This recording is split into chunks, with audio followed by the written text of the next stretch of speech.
Oh, well, Easter's almost over. Oh my goodness, and I didn't do an Easter message. Why not? Isn't that important? Am I really a follower of Jesus if I don't celebrate Easter?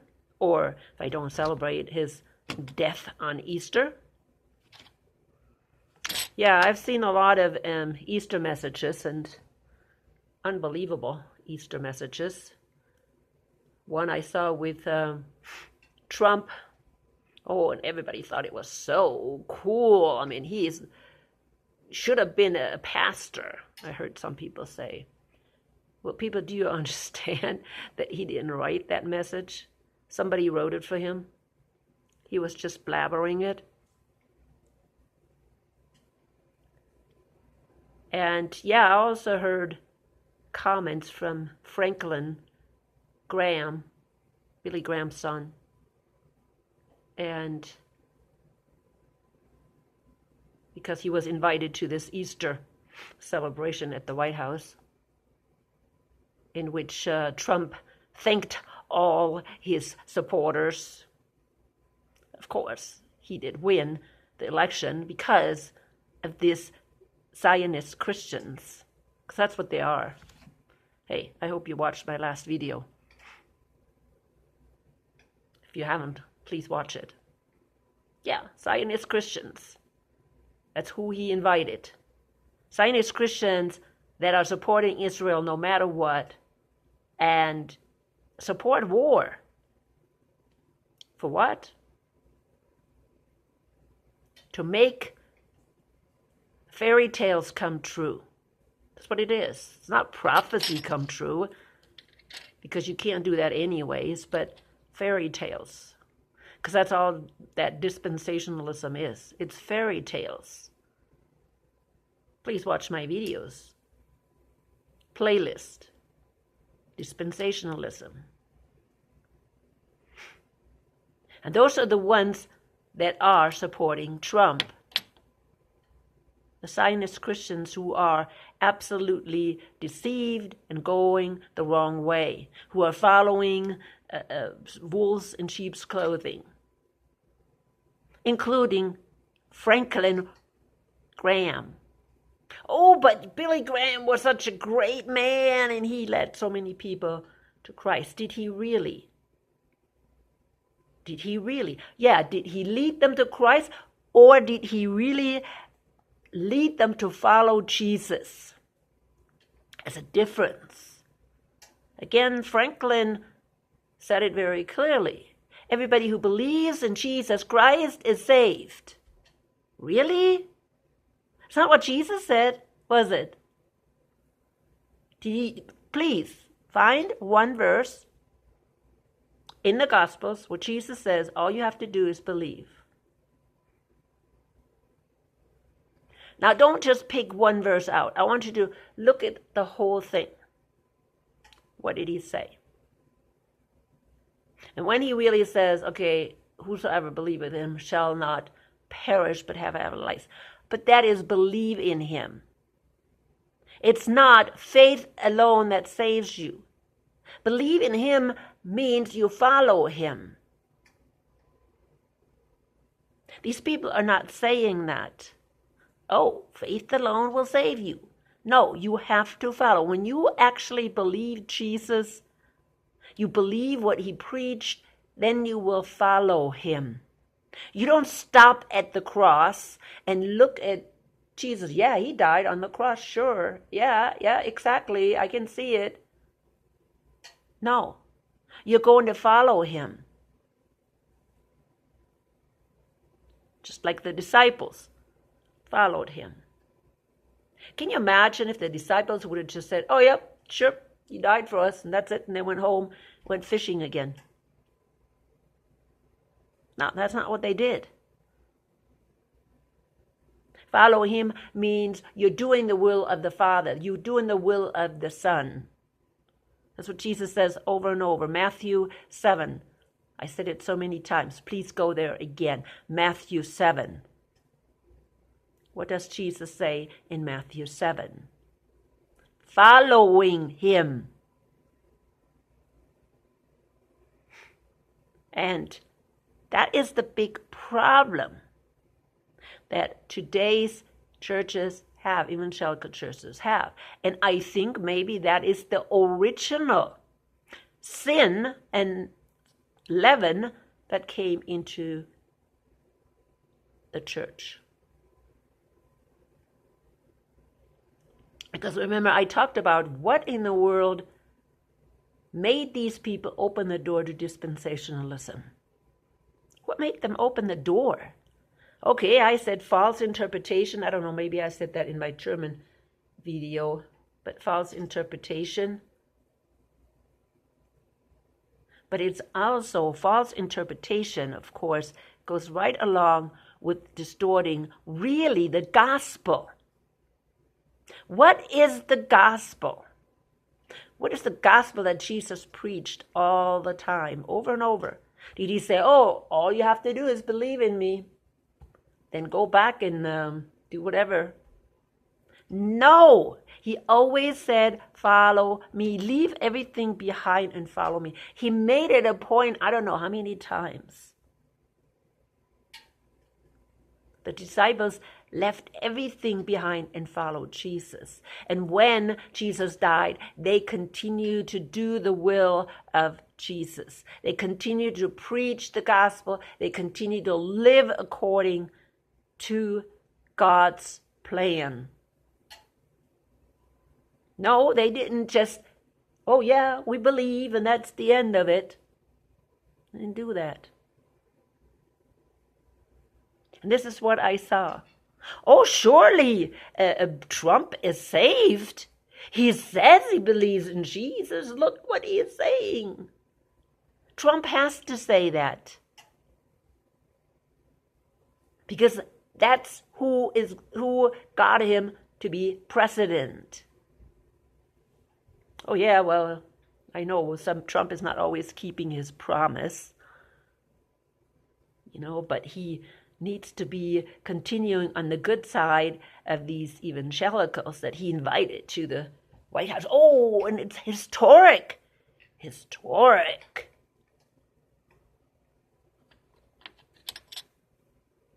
Yeah. Trump invited the evangelicals, and Vance went to the Vatican. Yep.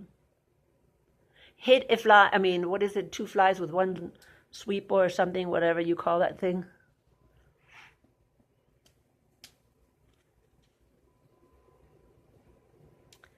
People wake up. These people that he invited to the White House are all Christian Zionists. All Christian Zionists that are either false teachers, they know they're doing something wrong, but most likely they are just absolutely misled.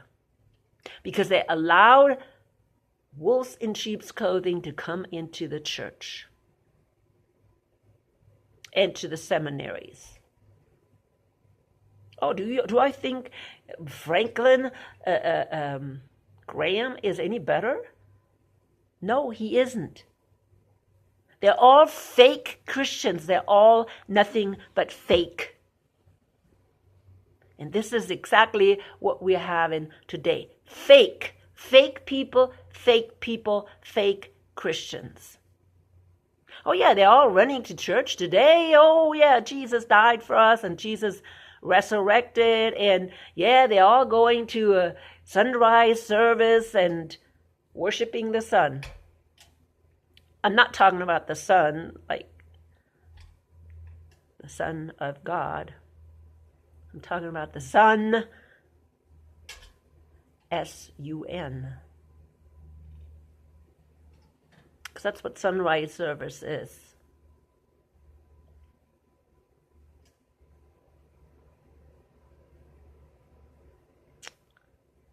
People, I preach on my channel to wake up.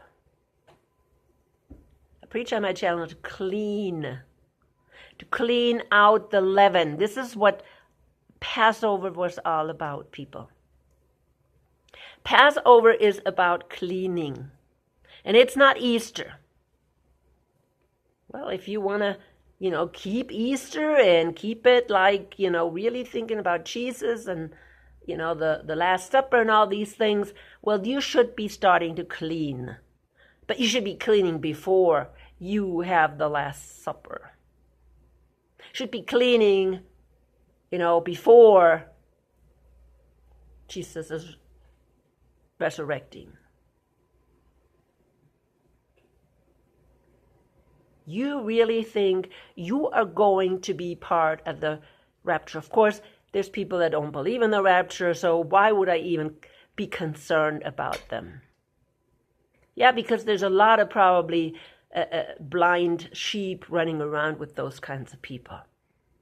Yes, of course. They're screaming, oh, that doesn't even exist. Okay, fine. But when Jesus returns, shouldn't you be ready and clean so you can put on white garments? Oh, again, I'm thinking about these white garments. When did they put on the white garments, by the way? They were putting them up in heaven. Oh, well, how did they get up in heaven? Well, what do you think that's called? That's called the rapture. That's when Jesus pulls them out. By the way, you know what I heard this recently? And I wanted to bring that in, but I guess it just pops in my mind since I'm talking about rapture, that a White House speaker was saying that they now have technology that can manipulate time and space. Well, what does that mean? It means they may have the technology to beam people away. What does that mean? Well, to take it out from where I'm at right now and let me appear someplace over there, someplace else. So that beaming technique that used to be a science fiction may be actually already being used by the government. What does that mean? That means that's exactly what Jesus is going to use. That kind of technology. Do you think God can use that kind of a technology, that he can take out people from here and make them appear in heaven again, or wherever heaven is, as a new Jerusalem? You think he can do that? Of course, and that's exactly what the rapture is. It's a disappearing and a reappearing someplace else. Well, did the disciples know that? No, they didn't know that. They didn't understand that technology. And our government today is saying, oh, hey, we got that technology. And are they going to use it someday? Or at least they say they use it? How about when the real rapture happens, the real snatching out of the bride? Yeah. What do you think? The real snatching out of the bride. And they're going to say, oh, we used that technology. Or maybe the aliens did. They just didn't get along. They didn't go along with what the government said. So we just snatched them out, and now they're in re-education camps. And you know what? When we after they got re-educated, we'll just bring them back. Yeah, why do you think they're introducing that technology now? I know I'm far away. Well, actually, I'm not that far away, but I kind of got off my topic of Easter. But see, Easter has a lot to do, of course, with Jesus coming to pick up his bride. Why? Because Well, should we only celebrate Christ's resurrection, or do we have to think about our resurrection as well when we celebrate Easter? Who celebrates our resurrection or thinks about our resurrection? Remember 1 Thessalonians 4, or let's say 1 Corinthians 15. There's going to be a resurrection, right? When is that resurrection going to be? Jesus says, well, I am first fruit, but you're going to be first fruit too. First fruit, that means we're not going into the general harvest. We're first fruit. Just like Jesus was first fruit. Shouldn't we think about that today? Yes, Jesus is already resurrected. How about us? Are we going to be resurrected as well? Do we truly believe that we will be resurrected? And of course, if we're still alive when Jesus returns, and when is he returning? Please think about that. Think about all the events that are going to happen. Will we be resurrected as well? In one twinkling of an eye, are the angels going to collect those resurrected, or will they resurrect right in front of Jesus? Because it says Jesus will bring them back with him. I talked about that before. We know now that the souls of the saints are under the altar. Revelation 6, and that's the 5th seal. And when the resurrection happened, those souls just get a body.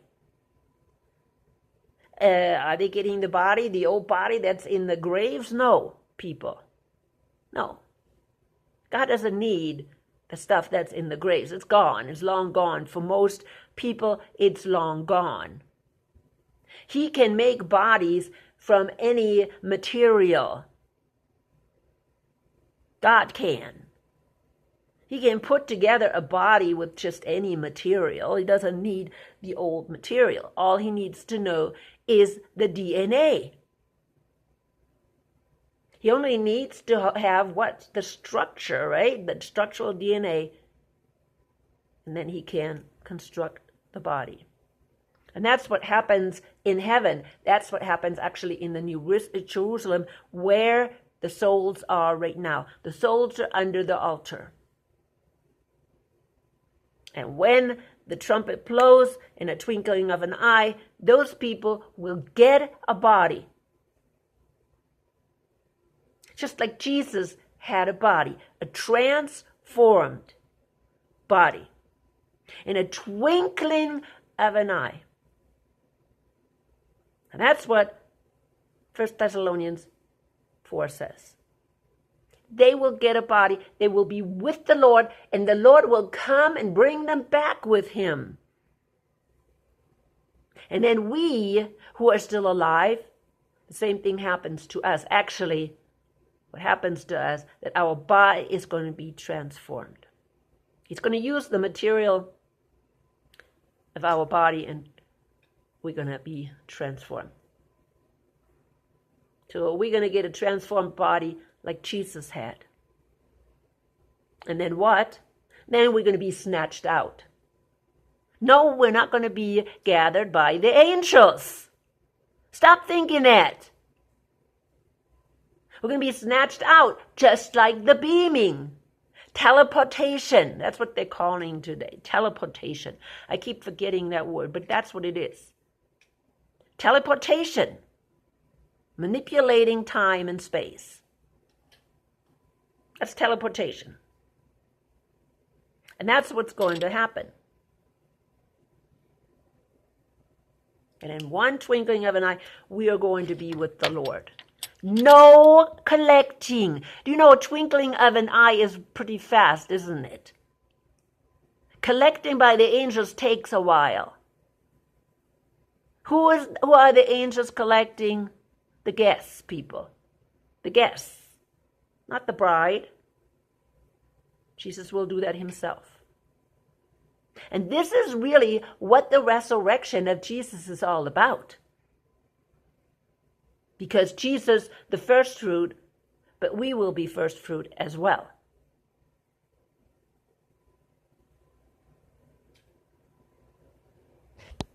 So I'm reading right now 1 Corinthians 15:20. Here he's arguing, that Christ is the first one to resurrect. And if we don't believe in resurrection, why would we even believe that Jesus resurrected? In verse 20 it says, "But Christ has indeed been raised from the dead, the first fruits of those who have fallen asleep. For since death came through a man, the resurrection of the dead comes also through a man. For as in Adam all died, so in Christ all will be made alive. But each in turn, Christ the first fruit, then when he comes, but each in turn, Christ the first fruits, then when he comes, those who belong to him. Then the end will come, when he hands over the kingdom of God to the Father, before or after he has destroyed all dominion, authority, and power." And that is exactly what he's going to do.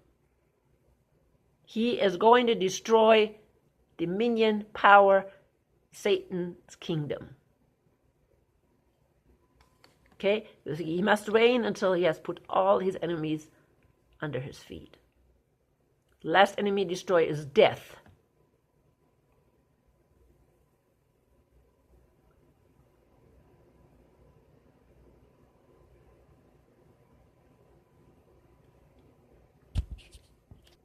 And then we go to verse 52.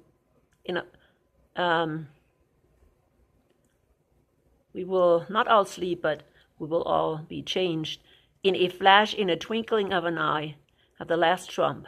For the trump will sound, the dead will be raised imperishable, and we will be changed.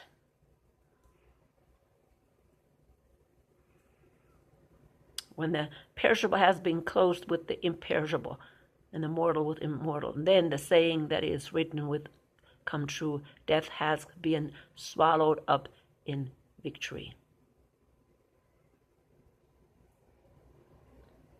And this is going to happen in a twinkling of an eye. No, the angels are not coming to gather us. He will come and gather the alive people. We will be changed in a twinkling of an eye, and we'll be with him. Teleportation. This is what we should be reading for celebrate the death of Jesus, because it's so related to our death.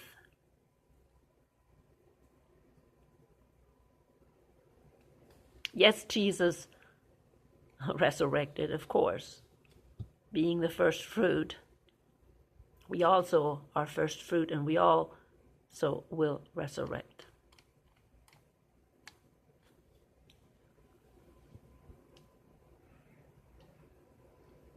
Do we have to celebrate that on Easter Sunday? No.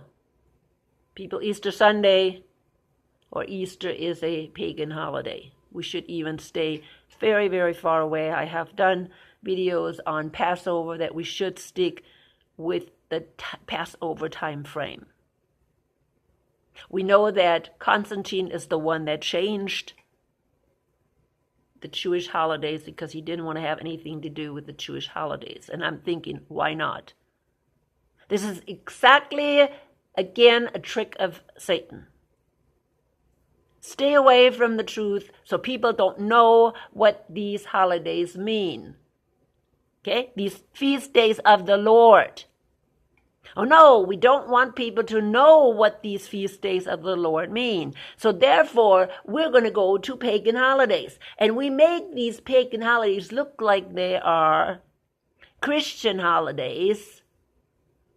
And, that way we can really deceive them even more. And, the reformers did not change that at all. Unfortunately, they didn't change it. Unfortunately. They didn't stick with the Jewish holidays, with the appointed days. The appointed days that Jesus or God puts in place, so we can see exactly the appointed days that Jesus fulfilled. No, we have to distract people over here with pagan traditions. We mix them with bunnies and eggs. People, I looked up in German, I looked up Easter, right? Ostern. You can do that. Put in the German word Ostern, Easter. Not one picture, because I wanted to find some pictures for thumbtags. Not one picture was about Jesus. Everything was about Happy Easter, the bunnies and the eggs. Every one of them. I don't know what will happen if I put Easter in there in English. See what happens. I want to see it. We'll see. Ha! Same thing. Well, there's one cross here. One out of... There's another one. At least in English you have more crosses. Most of them are Easter bunnies and eggs. Most of them. Amazing. But at least in English it comes up more with crosses. This is how they slowly mislead people. Oh no, we're not going to celebrate really Passover or the death or whatever anymore, but now we're going to mix it nicely with the Easter bunny and Easter bonnets and Easter egg hunts and those kinds of things. And people cannot let go of it. Cannot let go of it. I keep saying it about, Christmas, but they can't let go of Christmas. And I think it's pretty hard to let it go about Easter too. People can't let it go. They have to continue their traditions. It's so important. And see, if they continue, they will continue with the leaven. They will not clean out the leaven. They will not. And what did I start it with? Dispensationalism. How in the world did dispensationalism enter our churches, our Protestant churches? Well, you open the door for something, or you don't clean out fully and completely, that's exactly what you're going to get. I'm coming to an end, people. Please think about these things and let me know what you think. I understand people have a hard time letting go of it. But again, what do you expect? Can you be prepared for Jesus if you keep following these pagan traditions? Just asking. Anyways, let the Holy Spirit guide you.